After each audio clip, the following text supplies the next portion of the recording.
To take the floor. The Right Honourable Prime Minister. Thank you, Mr. Speaker. Chers parlementaires. Dear parliamentarians, friends and colleagues, good morning and thank you for being here today to welcome a courageous and exceptional leader. Zelensky, on behalf of parliamentarians and on behalf of all Canadians, it is an honour to welcome you to our House. Mr. President, Volodymyr, you are a friend. Canadians and Ukrainians are friends, and they have been for a long time. Our people share deep historical ties. In the early 20th century, a massive wave of Ukrainian immigrants came to Canada. Many of them settled in the Canadian prairies. They worked the land. They built churches distinguished by their beautiful spires, and they helped shape Canada in significant ways. Notre pays compte aujourd'hui. Today, there are 1.4 million Ukrainian Canadians in our country, making it the second largest Ukrainian diaspora in the world. Whether as farmers, producers, scientists, community leaders, athletes, or frontline workers, Ukrainian Canadians continue to make a tremendous contribution to our country. But the friendship between Canada and Ukraine is not only based on this shared history, it is also based on our shared values. Volodymyr, in the years I've known you, I've always thought of you as a champion for democracy. And now, democracies around the world are lucky to have you as our champion. Hear, hear.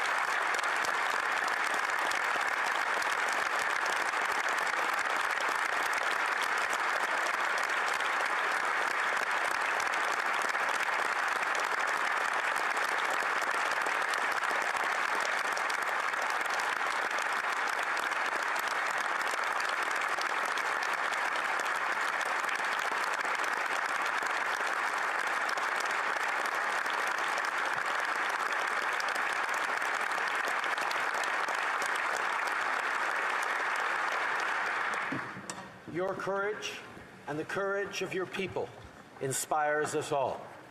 You're defending the right of Ukrainians to choose their own future.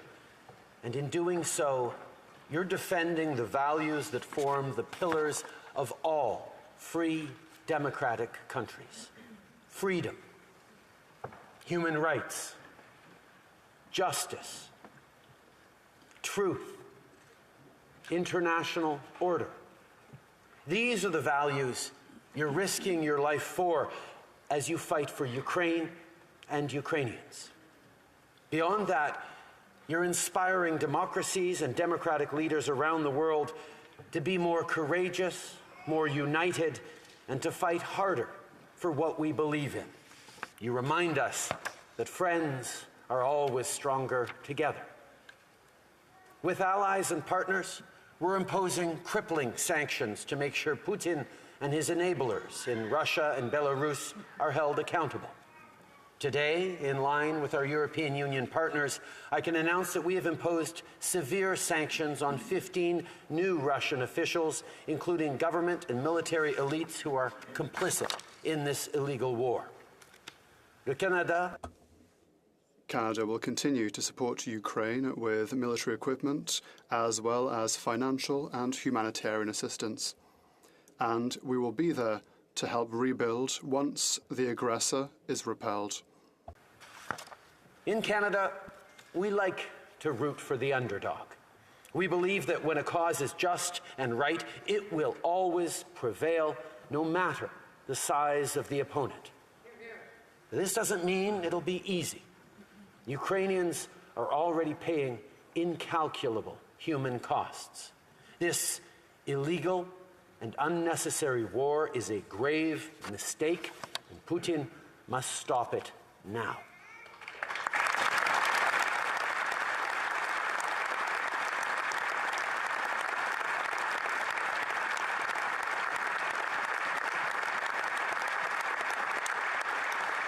Le mépris.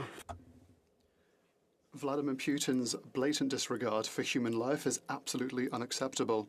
Canada continues to demand that Russia stop targeting civilians and end this unjustifiable war.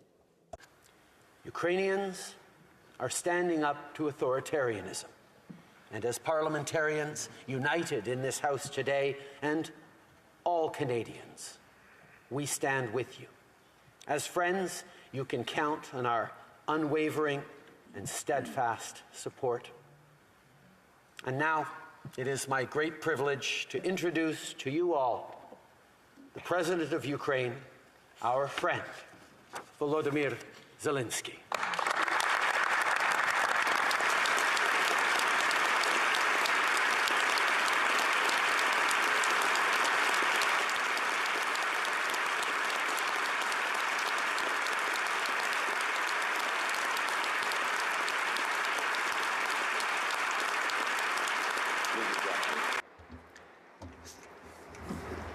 Thank you very much.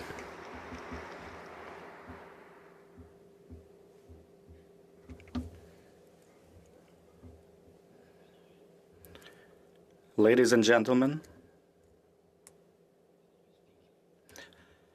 Mr. Speaker, Prime Minister, dear Justin, members of the government, members of the Parliament, all distinguished guests, friends. Before I begin, I would like you to understand my feelings and feelings of all Ukrainians, as far as it is possible. Our feelings over the last 20 days. 20 days of a full-scale aggression of Russian Federation after 8 years of fightings in Donbass region. Can you only imagine? Imagine that on 4 a.m., each of you start hearing bomb explosions, severe explosion. Justin, can you imagine hearing your children hear all these severe explosions, bombing of airport, bombing of Ottawa airport, tens of other cities of your wonderful country. Can you imagine that? Cruise missiles are falling down on your terrain, and your children asking you what happened, and you are receiving the first news which infrastructure objects have been bombed and destroyed by Russian Federation. And you know how many people already died. Can you only imagine what words, how can you explain to your children that you just full-scale aggression just happened in your country?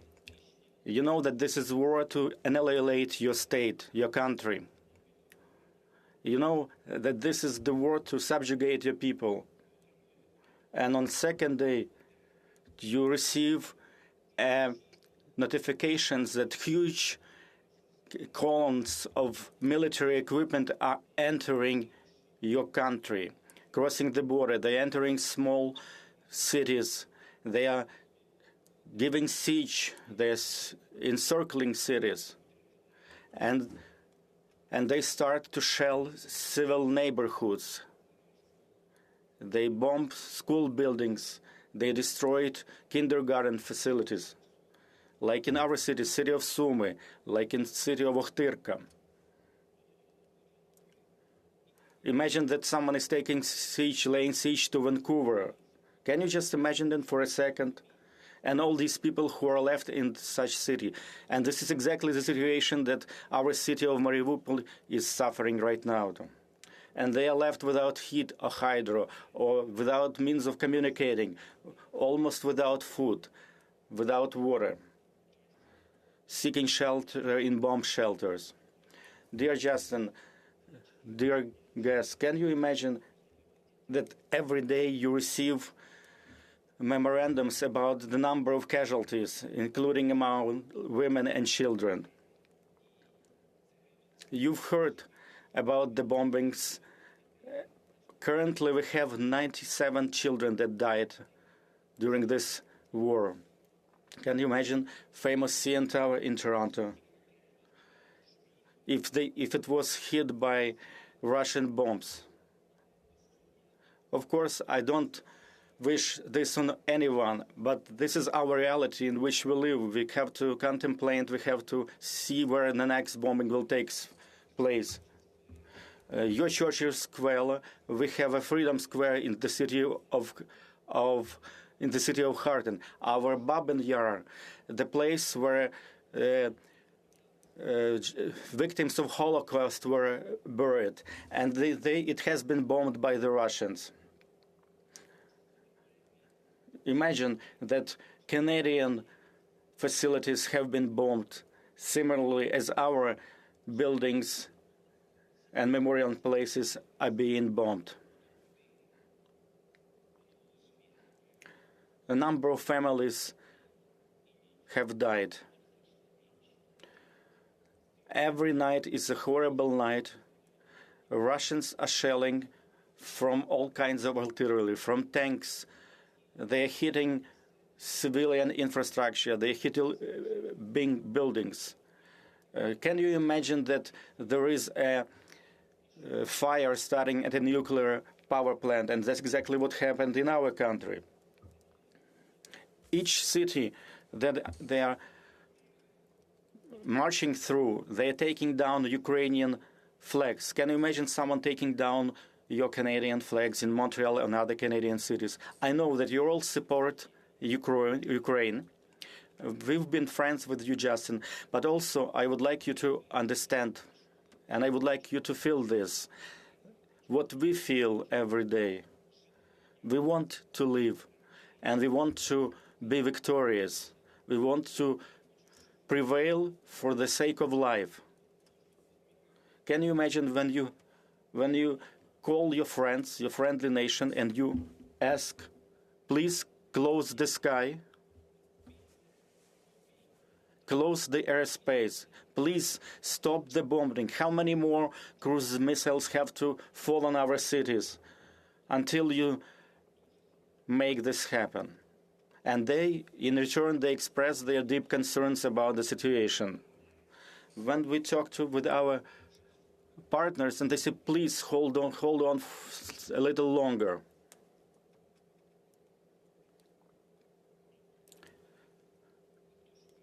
Some people are talking about trying to avoid the escalation. And at the same time, in response to our aspiration to become members of NATO, we also do not hear a clear answer. Sometimes we don't see obvious things. It's a dire straits, but it also allowed us to see who our real friends are over the last 20 days, and as well 8 previous years. I am sure that you've been able to see clearly what's going on, and I'm addressing all of you. Canada has always been steadfast in their support. You've been a reliable partner to Ukraine and Ukrainians, and I'm sure this will continue. You've offered your help, your assistance at our earliest request. You supply us with the military assistance, with humanitarian assistance. You've imposed serious sanctions. At the same time, we see that, unfortunately, they did not bring the end to the war. You can see that our cities like Kharkiv, Mariupol, and many other cities are not protected just like your cities are protected. Edmonton, Vancouver. You can see that Kyiv is being shelled and bombed. City of Ivano-Frankivsk. It used to be, we were a very peaceful country, peaceful cities, but now they're being constantly bombarded.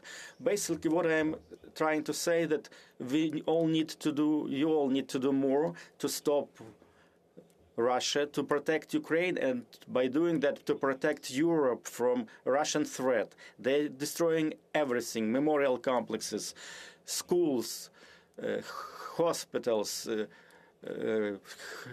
housing complex. They already killed 97 Ukrainian children. We are not asking for much. We're asking for justice, for real support, which will help us to prevail, to defend, to save life all of the world. Canada is leading in these efforts, and I'm hoping that other countries will follow the same suit. We're asking for more of your leadership, and please take more, greater part in these efforts, Justin and all of our friends of Ukraine, all friends of the truth.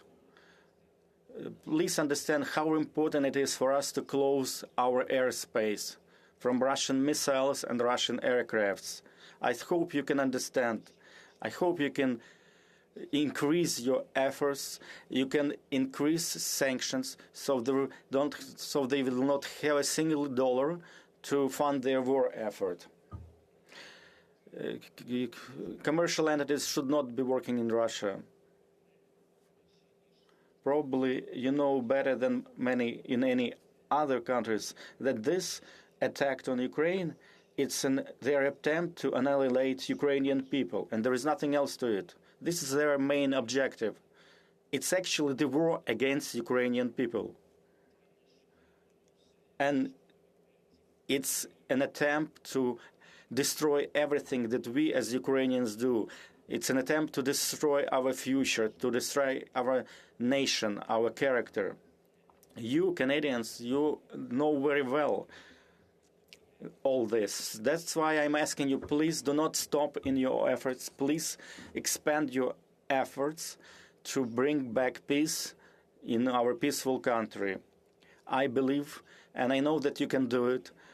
And we are part of the anti-war coalition, and jointly I'm sure that we'll achieve results. I would like to also ask our Ukrainian diaspora in Canada.